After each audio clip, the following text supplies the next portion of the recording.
The transport ship cut through space like a silver needle threading through black cloth. Inside the small cabin, Captain Jake Morrison checked his uniform for the 100th time that day. His hands were steady, but his mind raced with thoughts of what lay ahead. Today would change everything for humanity. Today they would stand before the Galactic Council and ask to join the community of civilized worlds. Dr. Lisa Campbell sat across from him, reading through her notes one last time. She had spent 3 years preparing for this moment, learning alien customs and studying diplomatic protocols. Her job was to speak for all of humanity, to convince beings older than human civilization that Earth deserved a place among the stars. It was a weight that would have crushed most people. But Lisa had always been strong. Commander Ryan Brooks stood at the window, watching the massive space station grow larger as they approached. Nexus Prime was beautiful and terrible at the same time. Crystalline towers stretched for miles in every direction, connected by bridges of pure energy. Ships from dozens of worlds docked at ports that defied human understanding of physics. This was the center of galactic power, and humans had never been welcome here before. The pilot's voice crackled over the intercom. His name was Pete, and he had volunteered for this mission knowing he might never see Earth again. 5 minutes to docking. The station is giving us coordinates for Diplomatic Base 7. Looks like they're ready for us. Jake nodded and stood up. He was 42 years old and had spent half his life in space, but nothing had prepared him for this. The uniform he wore bore no weapons, carried no symbols of military might. Today, he represented not humanity's capacity for war, but their hope for peace. The docking was smooth and silent. As the airlock cycled, Jake felt his heart beating faster. Beyond that door waited representatives of 12 alien species, each one capable of turning Earth to ash with a single command. They had come here not as conquerors, but as supplicants, asking for acceptance into a community that had watched humanity from afar for decades. The airlock opened with a soft hiss. Waiting for them was a tall figure in robes that seemed to shift color in the station's artificial light. It was a Vorthon, one of the Council's diplomatic staff. Its face was impossible to read, but its posture suggested formality rather than warmth. "I am Guide Nexith," the alien said in perfect English. "You will follow me to the council chamber. You will speak only when spoken to. You will make no sudden movements. You will touch nothing without permission." Jake nodded. Understood. They walked through corridors that hummed with alien technology. The walls seemed alive, pulsing with soft light that responded to their presence. Other beings moved through the halls, but they all stopped to stare at the humans. Some looked curious, others suspicious, and a few seemed afraid. Jake had expected fear, but not of them. These were beings who could destroy worlds. What did they have to fear from 3 humans? The council chamber was vast beyond imagination. The ceiling disappeared into darkness above, while the floor was made of some material that looked like captured starlight. 12 platforms floated at different levels around the chamber, each one designed for a different type of alien physiology. Some held beings of flesh and blood, others housed creatures of pure energy or living crystal. At the highest platform sat Council Speaker Vorthak. He was massive even for his species, with 4 arms and skin that looked like polished metal. His eyes were ancient and cold, and when he looked at the humans, Jake felt like an insect under a microscope. "Humans," Vorthak's voice boomed through the chamber without need for amplification. "You stand before the Galactic Council as petitioners for membership. This is not a trial. This is an evaluation. You will be judged not by your words, but by your deeds. Not by your promises, but by your history." Lisa stepped forward slightly. "Honored Council, we come seeking partnership and peace. We offer our knowledge, our resources, and our commitment to the principles of galactic civilization." A sound echoed through the chamber that might have been laughter, but it held no humor. It came from High Counselor Zerath, a being made of living crystal whose form refracted light into impossible patterns. "Peace," she said, and the word seemed to ring like a funeral bell. "You speak of peace while your homeworld bleeds with war." "Your species," added another voice.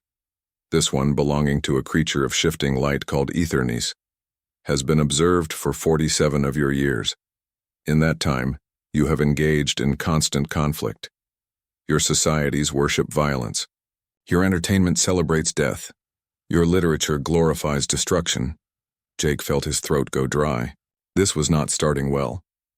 Talamora of the Empathic Consortium spoke next, her voice carrying sadness that seemed to fill the chamber. We can feel your emotions across the void of space. Anger, hatred, fear, aggression. The psychic resonance of your world is unlike anything we have encountered. It is a constant scream of violence that echoes through subspace. Your technology, rumbled the Korvax delegate, a being of living stone whose voice sounded like mountains grinding together, is focused on destruction. Nuclear weapons that could sterilize worlds. Biological agents that could consume entire ecosystems. Artificial minds created solely for warfare. The Voidwalker representative spoke last, its words bypassing the universal translators and resonating directly in the humans' minds. Every model we have created shows the same result. Introducing humanity to galactic civilization will result in catastrophic war within 2 of your generations. The mathematics are absolute. Jake looked at his companions and saw his own shock reflected in their faces. They had known the council might be suspicious, but this felt like a trial where the verdict had already been decided. These beings had spent decades watching humanity, and they had seen only what they expected to see. The silence that followed was complete and crushing. 12 pairs of alien eyes focused on the 3 humans with an intensity that seemed to press against their minds. Jake had faced enemy fire, had survived ship explosions and hostile boarding actions, but nothing had prepared him for this moment. This was not about military tactics or diplomatic strategy. This was about the fundamental nature of humanity itself. Lisa cleared her throat softly. Honored Council, may we present evidence in our defense? Evidence. Forthak's 4 eyes fixed on her with something approaching curiosity. What evidence could possibly contradict decades of observation? The evidence of context, Lisa replied, her voice steady despite the impossible odds. You have watched us, yes. But you have watched us through the lens of your own expectations. You have seen our capacity for violence without understanding our reasons for it. Violence requires no justification, Zerath said, her crystalline form pulsing with cold light. It simply is. Is it? Jake asked, stepping forward. Then why do each of your species have histories of warfare? Why do your own records show conflicts that lasted centuries? Are we the only species in this galaxy that has ever raised weapons in anger? The silence that followed was different now. It was not the silence of judgment, but the silence of consideration. For the first time since entering the chamber, Jake felt a flicker of hope. Ryan spoke for the first time since entering the chamber. You judge us for our wars, but you don't ask why we fight them. You see our weapons, but you don't see what we use them to protect. What we're asking, Lisa continued, is for you to look deeper, to see not just what we are capable of, but what we choose to do with that capability. Give us the chance to show you who humanity really is. Forthak leaned back on his platform. Very well, humans. You will have your chance to present evidence, but know this. The burden of proof lies entirely with you. Convince us that humanity deserves to walk among the stars, or accept that your species will remain forever isolated in your small corner of space. Jake nodded. We understand, Council Speaker, and we accept that burden. The chamber fell silent once more, but now it was the silence of possibility rather than condemnation. The real test was about to begin. The holographic displays activated with a hum that seemed to vibrate through the chamber's crystalline walls. Jake Morrison felt his stomach drop as images from human history began to fill the air around them. These were not the proud moments he had hoped to show the Council. These were humanity's darkest hours, displayed with clinical precision. High Counselor Zerath gestured with one crystalline appendage, and the first series of images appeared. Ancient battles filled the space above them, rendered in perfect detail by technology that could recreate events from scattered historical records. Roman legions marched across burning fields, While enemy soldiers fell beneath their swords, medieval knights charged across muddy battlefields, their armor stained with blood. Samurai faced each other in deadly combat, their blades singing through the air. "Observe your species' developmental timeline," Zerath said, her voice chiming, like broken glass. 4,000 years of recorded history, and fewer than 300 years of peace across your entire world. Even during your so-called peaceful periods, conflicts raged in different regions. War is not an aberration for humanity. It is your natural state. Dr. Lisa Campbell watched the images with growing horror. The council had chosen these scenes carefully, editing out context and focusing on the violence itself. They showed human soldiers killing, but not why they fought. They showed destruction, but not what they were trying to protect. The display shifted to more recent conflicts. The mechanized slaughter of 2 world wars filled the chamber with images of death on an industrial scale. Tanks rolling across broken landscapes, bombers releasing their deadly cargo on cities below, soldiers falling in trenches that stretched for miles. The technology had changed, but the violence remained constant. Commander Ryan Brooks clenched his fists as he watched footage of battles he recognized from history books. The council showed human soldiers firing weapons, throwing grenades, calling in artillery strikes. They showed the machinery of war in all its terrible efficiency. But they did not show the letters these same soldiers wrote home, the tears they shed for fallen friends, or the way they risked their lives to save wounded enemies. "Your species," continued Talmora of the Empathic Consortium, "broadcast emotions across subspace that we can detect from light years away. Anger, hatred, fear, the desire for revenge. The psychic signature of your world is unlike anything in our records. Other species feel anger, yes, but not with such intensity or frequency." The Voidwalker's representative spoke next, its words arriving directly in their minds rather than through their ears. "Most disturbing is your creativity and destruction. Other species develop weapons from necessity when threatened. Humans develop them from curiosity. You create ways to kill that have never been needed simply because you can imagine them." New images appeared showing humanity's nuclear arsenals, missiles that could cross continents in minutes, warheads that could turn cities into glass, submarines that prowled the ocean depths carrying enough destructive power to end civilization. The display showed atmospheric tests where humans had deliberately detonated these weapons just to see what would happen. "You are the only species we have observed," rumbled the Korvax delegate, its voice like grinding stone, "that has created weapons capable of destroying your own homeworld multiple times over. This suggests a level of aggression that extends beyond normal territorial behavior into pathological destructiveness." Jake wanted to speak, to explain that those weapons had also prevented larger wars, that the fear of mutual destruction had kept peace for decades, but the Council's presentation continued relentlessly. The images shifted to show biological weapons, chemical agents designed to kill slowly and horribly. Then came footage of human soldiers using flamethrowers, firing at buildings where enemies might be hiding. The display showed urban warfare where human forces moved through cities block by block, leaving destruction in their wake.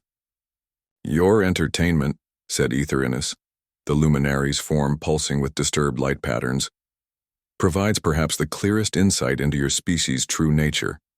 You create stories that celebrate violence, games that reward killing, competitions where beings hurt each other for the amusement of spectators." The holographic display filled with scenes from human movies and video games. Explosions, gunfights, hand-to-hand combat, all presented as entertainment. The Council showed boxing matches where humans beat each other unconscious while crowds cheered. They showed action movies where heroes solved problems with bullets and bombs. They showed video games where the objective was simply to kill as many enemies as possible. Lisa finally found her voice. "Honored Council, these images are taken out of context. They don't show the full picture of..." "Context?" Forthex Four Arms gestured dismissively. "What context justifies the deliberate cultivation of violence as entertainment? What context explains teaching your young to find joy in simulated destruction?" The display changed again, now showing human sports. Football players colliding at full speed, hockey players fighting on ice, martial arts competitions where victory came through causing pain to opponents. To alien eyes that had evolved beyond physical conflict, these activities looked like ritualized warfare designed to keep humans sharp for actual battle. Even your peaceful activities, Zerath observed, contain elements of competition and conflict. You turn everything into a contest where one side must defeat another. Your business practices mirror military campaigns. Your political systems are designed around opposition and conflict. The empathic consortium's representative stepped forward, her form radiating sadness that the humans could feel even without telepathy.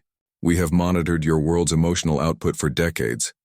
The background level of aggression, fear, and hostility is constant. Other worlds have conflicts, yes, but they also have periods of true peace. Your world has never known such peace. Jake watched as the display showed environmental destruction caused by human industry. Forests cut down for lumber, mountains stripped bare for mining, rivers poisoned by chemical runoff. The images painted humanity as a species that consumed everything in their path, caring nothing for the consequences of their actions. Your relationship with your own planet, the Korvax delegate noted, demonstrates a fundamental disregard for life itself. You have caused mass extinctions, altered your world's climate, and poisoned your own air and water. A species that cannot live in harmony with its homeworld cannot be trusted with access to other worlds.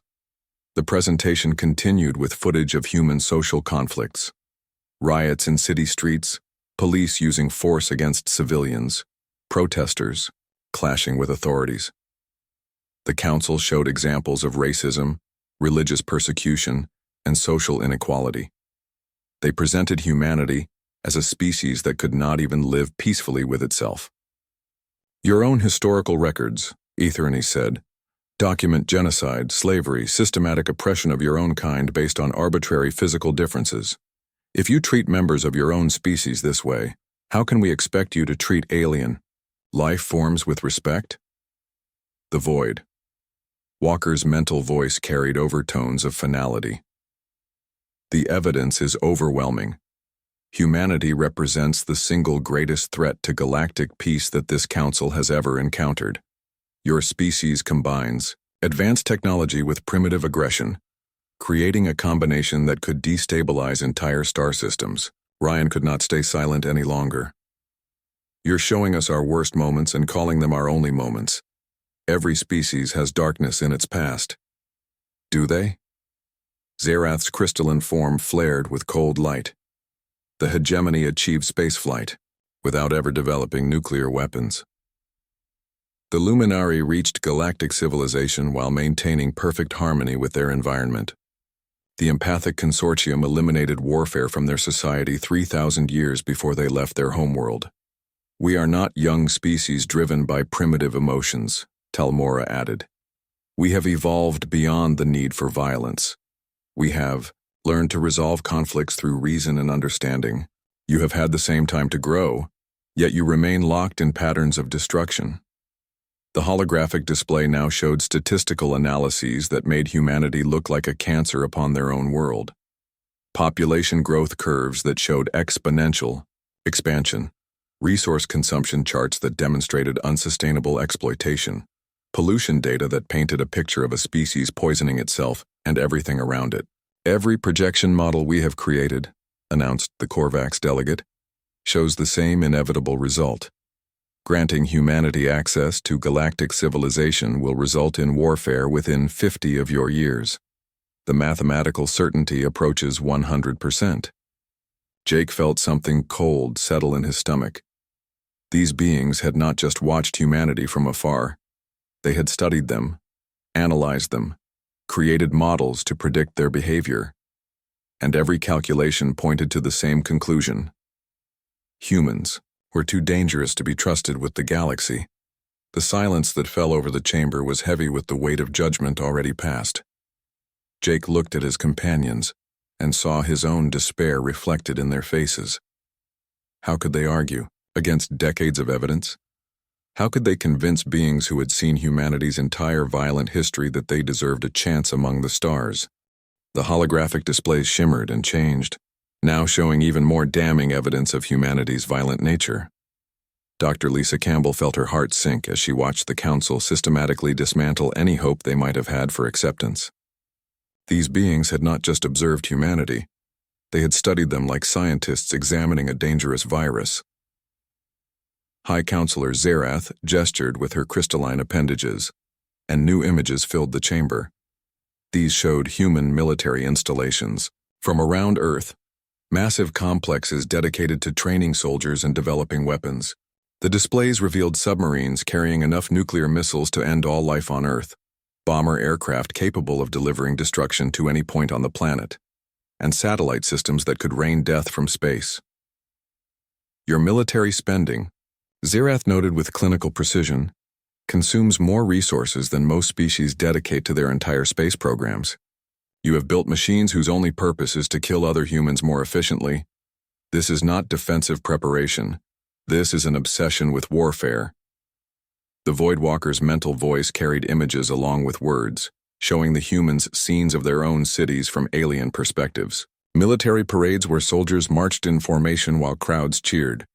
Memorial sites dedicated to fallen warriors. Statues celebrating generals and conquerors. Museums filled with weapons and armor from throughout human history. Even in peace, the Voidwalker observed, you worship war.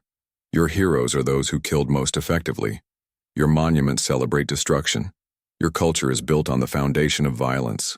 Jake Morrison watched helplessly as the display showed human children playing with toy soldiers, video games where the objective was combat, and movies where problems were solved with explosions. To beings who had evolved beyond physical conflict, human entertainment looked like training programs for future warriors. Commander Ryan Brooks wanted to argue, to explain that humans also created art and music and literature about love and hope and beauty. But the Council's presentation was carefully constructed to show only one side of humanity's nature. They were not interested in balance or fairness. They were building a case for exclusion. The display shifted to show human exploration of their own solar system. But instead of celebrating humanity's achievements in space, the Council focused on the military applications. They showed weapons tests conducted on dead worlds, mining operations that stripped asteroids bare, and plans for orbital defense platforms that could bombard Earth's surface. Your expansion into space, rumbled the Korvax delegate, follows the same pattern as your expansion across your homeworld. Exploitation, militarization, and preparation for conflict.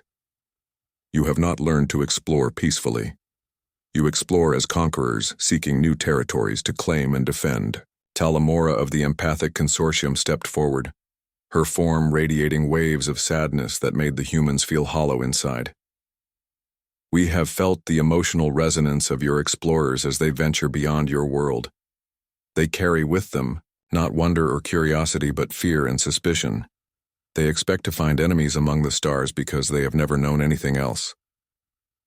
The holographic evidence continued with scenes of human social conflicts. The Council showed riots where humans destroyed their own cities, police forces using military equipment against civilians, and prison systems designed more for punishment than rehabilitation. They presented humanity as a species that could not maintain order without the constant threat of violence. Your justice systems, observed Etherness, are based on retribution rather than restoration. You solve crime by causing more suffering. You maintain order through fear rather than understanding. This is not the foundation of a civilized society. The display now showed human environmental destruction in devastating detail. Factories pumping smoke into the atmosphere, oil spills contaminating vast ocean areas, garbage dumps that stretched for miles. The images painted humanity as a species that consumed everything in its path without regard for consequences.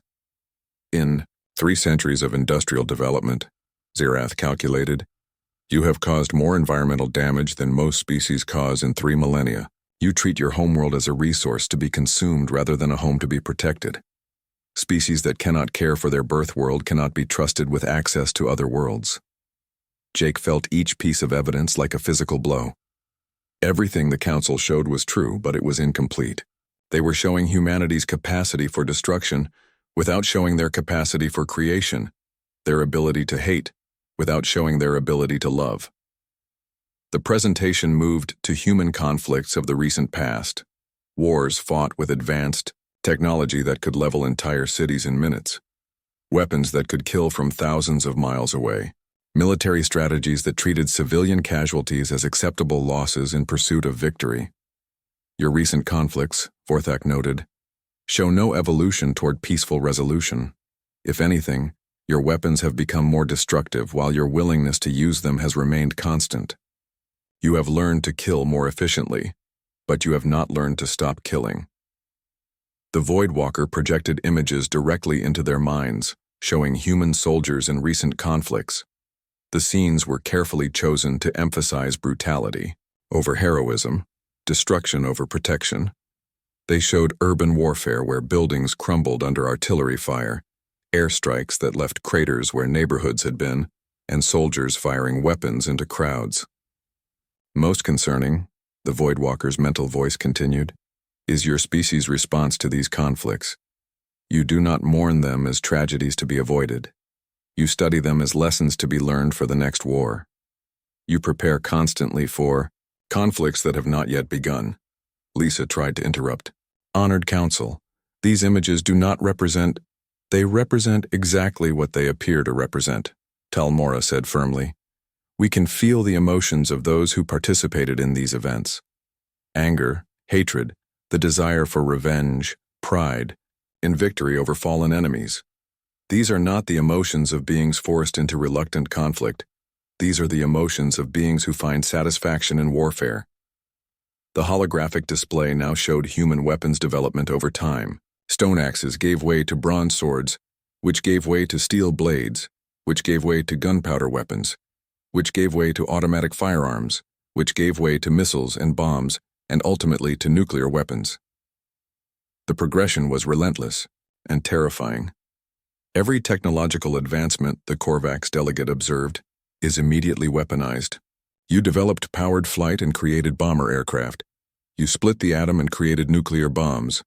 You reached space and began planning orbital weapons platforms. Innovation serves warfare, not the other way around. The evidence continued, with scenes of human social organization. Military ranks and hierarchies, police forces armed like soldiers, civilian governments that maintained power through the threat of violence. The Council showed that even human peace was built on the foundation of potential warfare. Your social structures, Zerath analyzed, are based on dominance hierarchies maintained through the threat of force. Your laws are enforced through violence, or the threat of violence. Your governments derive authority from their monopoly on legitimate use of force. You have never learned to organize society through consensus and cooperation. Aethernis pulsed with disturbed light patterns. Even, your mating rituals contain elements of competition and aggression. Males compete for females through displays of strength and dominance. Your reproductive success is linked to your ability to defeat rivals. Violence is literally bred into your species. The presentation concluded with statistical analyses that painted humanity as fundamentally incompatible with galactic civilization. Population growth rates that showed exponential expansion, resource consumption patterns that indicated unsustainable exploitation, and conflict frequency data that suggested violence would inevitably follow human expansion into space. The mathematical models are unambiguous, Forthek declared. Introducing humanity to galactic civilization represents an unacceptable risk to galactic peace. Your species' violent tendencies, combined with your technological advancement and reproductive rates, create a scenario where large-scale warfare becomes not just possible but inevitable. The Council speaker's four eyes fixed on the human delegation with cold finality. You have had thousands of years to evolve beyond violence. Instead, you have become more efficient at it. You have had access to technologies that could eliminate scarcity and competition. Instead, you have used them to create more sophisticated ways to destroy each other. The chamber fell silent as the last holographic images faded away. The evidence was overwhelming, carefully selected and presented to support only one conclusion. Humanity was too dangerous to be allowed among the stars. Jake looked at his companions and saw his own desperation reflected in their faces. The Council had built an airtight case against humanity, using humanity's own history as evidence.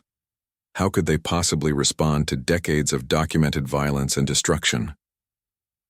Ryan stepped forward, his military training helping him maintain composure even in the face of what seemed like certain defeat. Honored Council, we request permission to present counter-evidence. The signal Captain Jake Morrison sent traveled at the speed of light to the human fleet waiting at the edge of the Nexus Prime system. Within moments, the Council chamber's sensors detected movement in space, and the main display automatically shifted to show what was approaching. Council Speaker Vorthak's four eyes focused on the tactical readout with growing alarm. What have you done, humans? Those signatures indicate a significant fleet movement toward this station. We are showing you who we really are, Dr. Lisa Campbell replied, her voice calm despite the magnitude of what was about to unfold. The display zoomed in on the approaching contacts, and what it revealed made every council member lean forward in shock. Ships were indeed approaching Nexus Prime, but they were not what anyone had expected. Alongside the familiar angular shapes of human vessels came something entirely different, organic-looking craft that seemed to flow through space like living things. High Counselor Zerath's crystalline form blazed with surprised light. Those biosignatures are unknown to our databases. What species travels with your fleet? They are called the Keepers, Jake answered.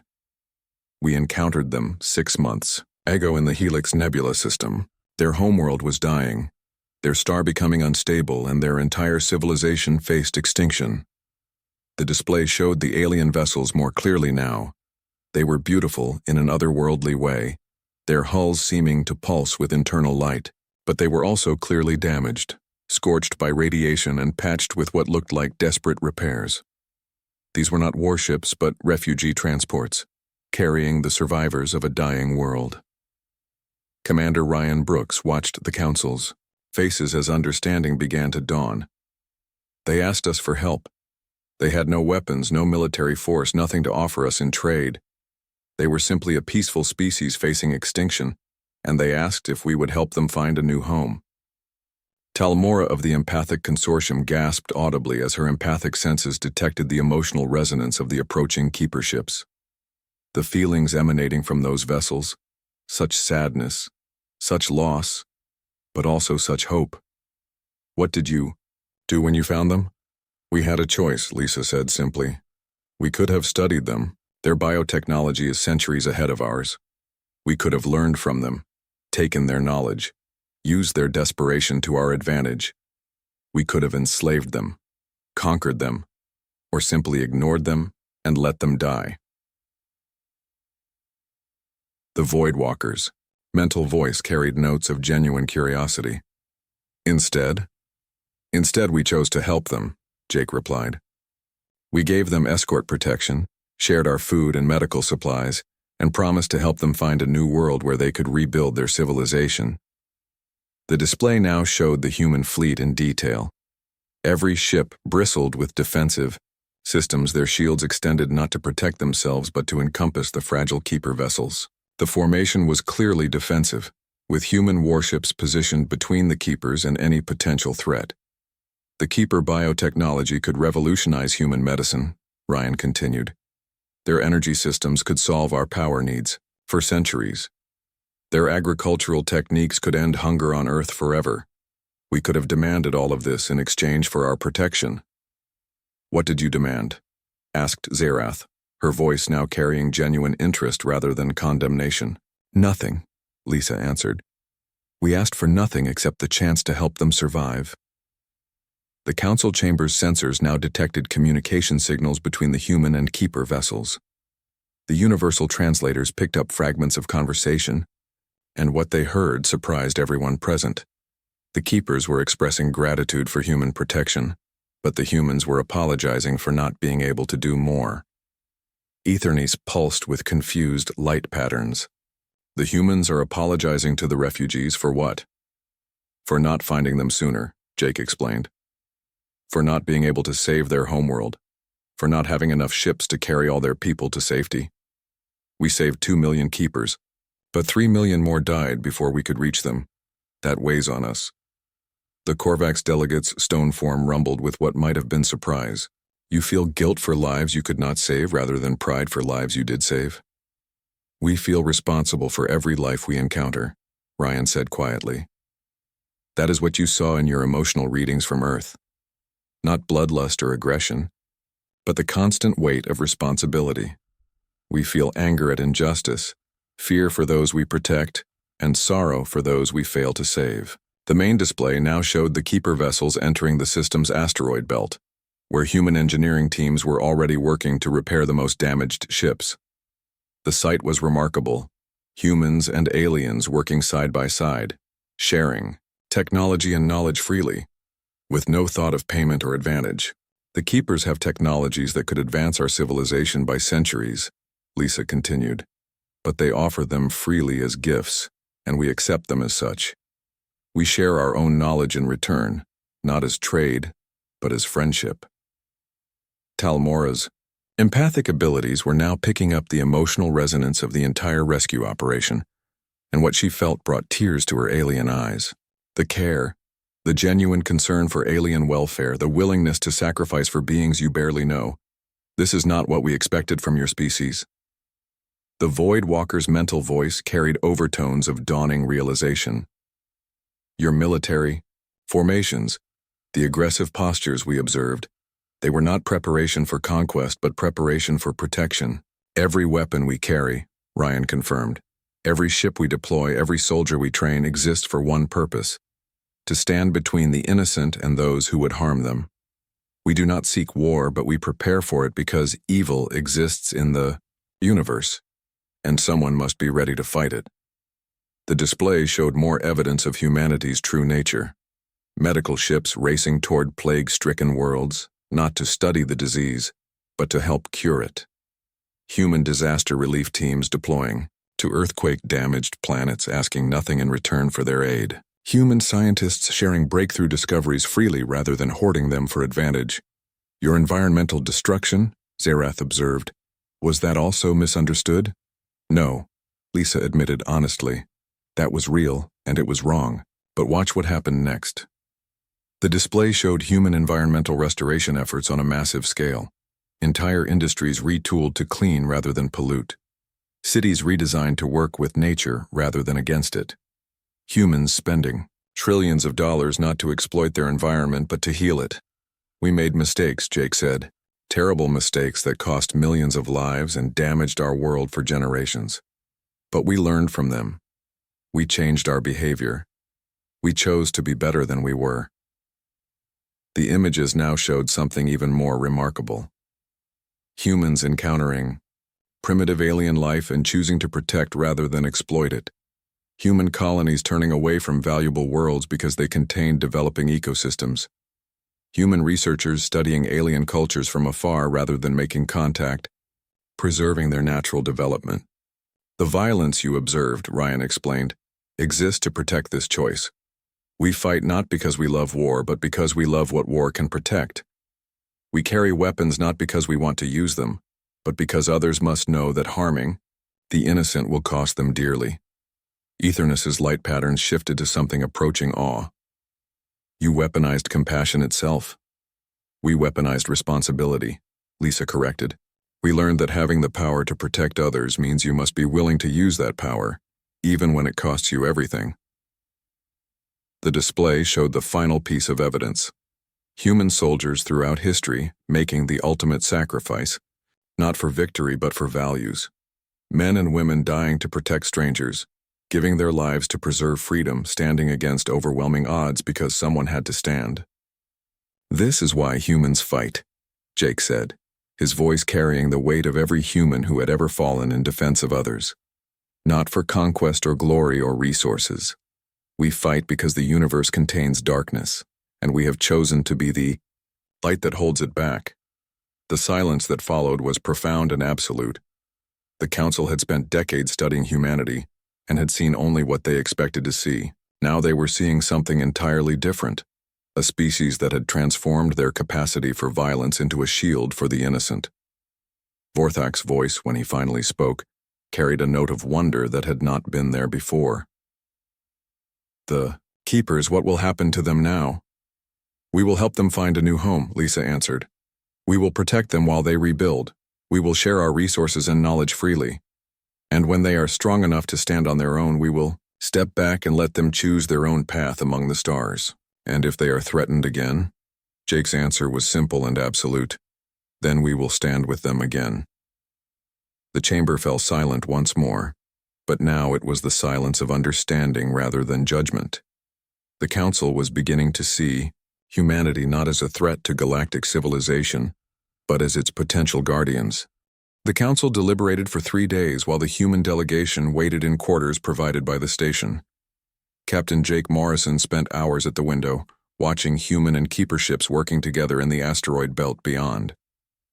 Human engineers floated alongside alien technicians, their different biologies requiring different environmental suits, but their shared purpose making communication effortless.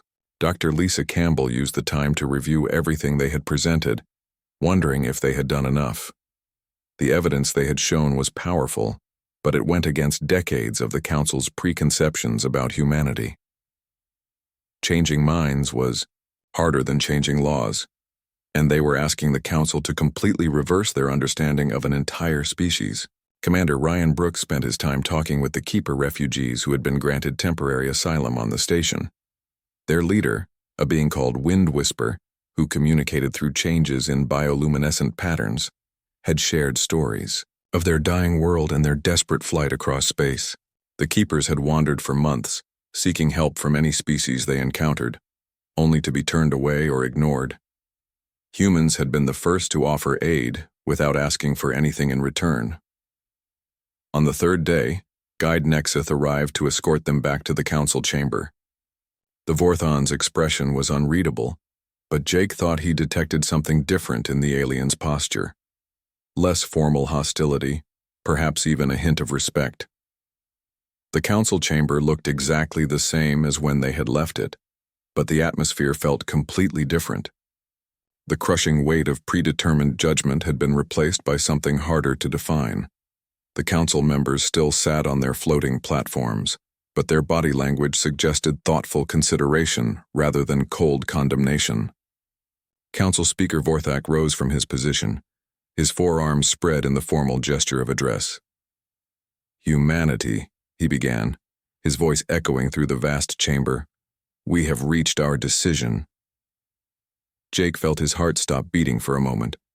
Everything they had worked for, everything humanity dreamed of achieving among the stars, hung on the next word spoken in this chamber.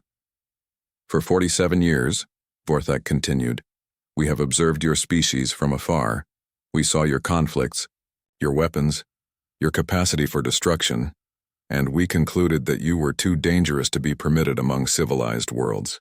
The pause that followed seemed to stretch for eternity. Lisa felt every muscle in her body tense as she prepared for the verdict that would send them home in failure. We were wrong. The words hit the chamber like a physical force. Jake actually staggered slightly, not from any external pressure but from the sudden release of tension he had been carrying for days. Lisa felt tears forming in her eyes, and Ryan had to grab the nearest support to keep from falling. High Counselor Zerath's crystalline form chimed with harmonics that carried warmth for the first time since they had met. We measured your capacity for war, but we failed to measure your capacity for growth. We cataloged your weapons, but we ignored your willingness to lay them down for others. We observed your conflicts, but we did not understand your motivations. Talmora of the Empathic Consortium stood, her form radiating emotions that filled the chamber with hope and joy. The Keepers have testified on your behalf. They speak of humans who gave up strategic resources to repair their ships, of warriors who wept when they learned of Keeper children suffering in the cold void, of a species that measures strength, not by what it can destroy but by what it chooses to protect. Aethernis pulsed with welcoming light patterns that painted the chamber walls in rainbow colors. Most remarkably, you came before us not to demand membership as conquerors, but to prove your worthiness as protectors. You did not threaten us with your weapons, but showed us how you use those weapons in service of others. The Voidwalker's mental voice carried images of human actions throughout their recent history, but now the context was clear. Every act of violence was revealed as an act of protection. Every weapon deployment was shown as a shield raised in defense of the innocent. Every human warrior was revealed as a guardian rather than a destroyer. We have learned, the Voidwalker continued, that context changes everything. A sword raised in conquest is a tool of evil. The same sword raised in defense of the innocent becomes a tool of justice. Humanity has chosen justice. The Korvax delegates' stone form shifted with sounds like distant thunder. Your environmental restoration efforts, your species preservation programs, your willingness to sacrifice profit for the sake of your world's health, these things demonstrate a capacity for long-term thinking that we had not recognized. Vorthak lowered his arms slowly, his ancient eyes fixed on the human delegation with something approaching respect. Humanity. The Galactic Council extends to you not merely membership, but partnership. We have much to learn from a species that has weaponized compassion as effectively as you have weaponized destruction. Jake felt his knees weaken with relief, but he forced himself to remain standing. Honored Council, we accept with humility and gratitude. We pledge to prove worthy of your trust. There will be conditions, Zerath added, but her tone was protective now rather than threatening. Integration protocols to ensure smooth cultural exchange, joint training exercises to coordinate our defensive strategies, shared research programs to benefit all member species. We understand and accept these conditions, Lisa replied, her voice steady despite the tears on her cheeks. Most importantly, Telmora said, you will serve as the Council's guardian force. Your unique combination of advanced military technology and protective instincts makes you ideally suited to defend member worlds against external threats. Ryan straightened to attention. It would be our honor to serve in that capacity. The formal ceremony of acceptance began with rituals that had been performed for thousands of years as new species joined the galactic community. But Jake sensed this ceremony was different from all the others. Previous species had been accepted as junior partners, primitive civilizations that needed guidance and protection. Humanity was being accepted as equals, as the military arm of galactic civilization itself. As the ceremony concluded, Wind Whisper of the Keepers was granted permission to address the Council. The aliens' bioluminescent patterns painted words of gratitude that no universal translator was needed to understand. The Keepers spoke of human kindness, human sacrifice, human determination to protect the weak, regardless of cost. When our world was dying, Wind Whisper communicated through cascading light patterns.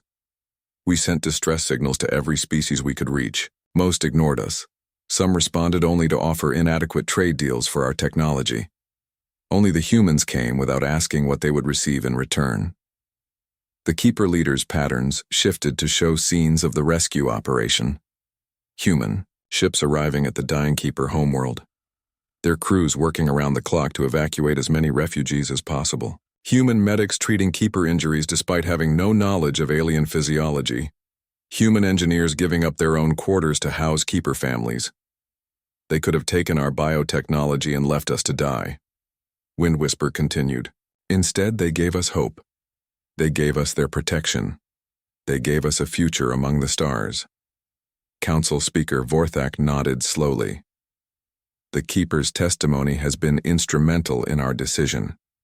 It showed us humanity in action, rather than just in theory. Actions speak louder than words, and your actions speak of a species ready to serve the greater good. The ceremony concluded with the traditional exchange of gifts between species.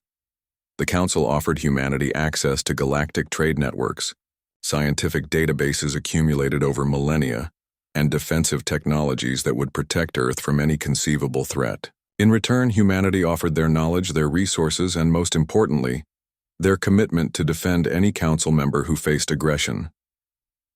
As the formal proceedings ended, Jake looked around the chamber one last time. The same alien, beings who had seemed so cold and judgmental 3 days ago now, looked at the humans with warmth and acceptance. The silence that had greeted their arrival had been the sound of prejudice and fear. The silence that followed their acceptance was the sound of hope and possibility. Outside the chamber, Human and keeper children played together in the station's recreational areas.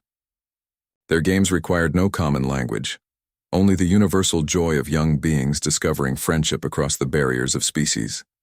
Keeper younglings with their shifting patterns of light chased human children through corridors that hummed with alien technology, their laughter echoing through spaces that had never heard such sounds before.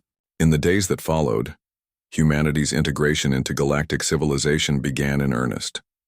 Human ships took up positions as guardians of Council space, their crews working alongside alien partners to maintain the peace that had protected this region of the galaxy for centuries. Human scientists shared their knowledge freely while learning from alien technologies that seemed like magic. But perhaps most importantly, humanity's reputation spread throughout the galaxy. Word traveled from system to system of the species that had sacrificed for strangers, that had chosen protection over profit, that had proven themselves worthy of trust through their actions rather than their words.